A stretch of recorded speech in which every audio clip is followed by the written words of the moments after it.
Hi, I'm Jennifer, here with another Machine Minute brought to you by Baby Lock and the Crescendo machine. Stay stitching. It's a term that if you have been a garment sewer, you might be familiar with.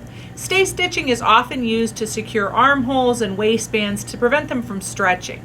But quilters can take advantage of this technique as well, and I like to use it after I've completed my quilt top and before I get ready to do the quilting on the piece.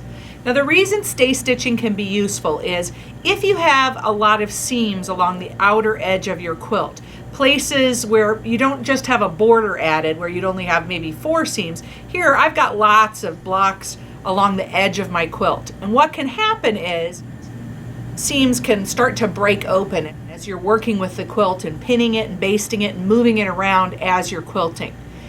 I don't like to do back stitching at every intersection along the outside edge because I don't like the extra thread built up. But by stay stitching my quilt after I've pieced it together and stay stitching around the outside edge a scant 1/4 inch, I can secure all of those seams with one pass. So here I've started the stay stitching, and you can see with the dark stitching it goes a scant 1/4 inch, and I try to stay within that 1/4 inch seam allowance so it will be covered up later with my binding. Ordinarily I'd use a matching thread just in case any of it did peek out, but in this case I've used a contrasting one so that you can see it. And let me show you how I go about adding the stay stitching to secure my quilt top edges.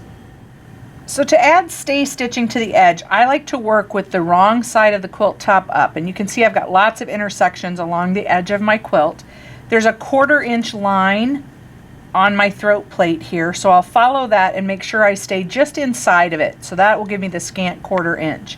And I just start sewing along the edge, making sure that all my seam allowances stay nice and flat. And this is a place where I like to use this little device called a 6th finger when I get close if I need to tuck anything down. And you're not so concerned about it staying exactly even. You just want it to stay inside that 1/4 inch line on your machine. And you just sew all the way around your quilt top. And keeping your seam allowances pointed in the direction that you press them will make sure that your quilt top stays nice and flat when you go to quilt it. So you do want to make sure that you're paying attention to the direction.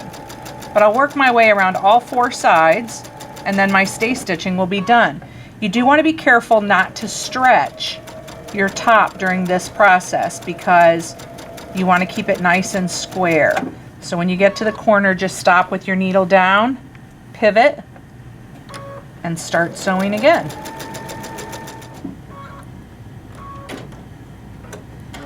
Next time you've got a quilt with a lot of seams along the outside edge, try a round of stay stitching to secure those seams. I think you'll be happy with the results.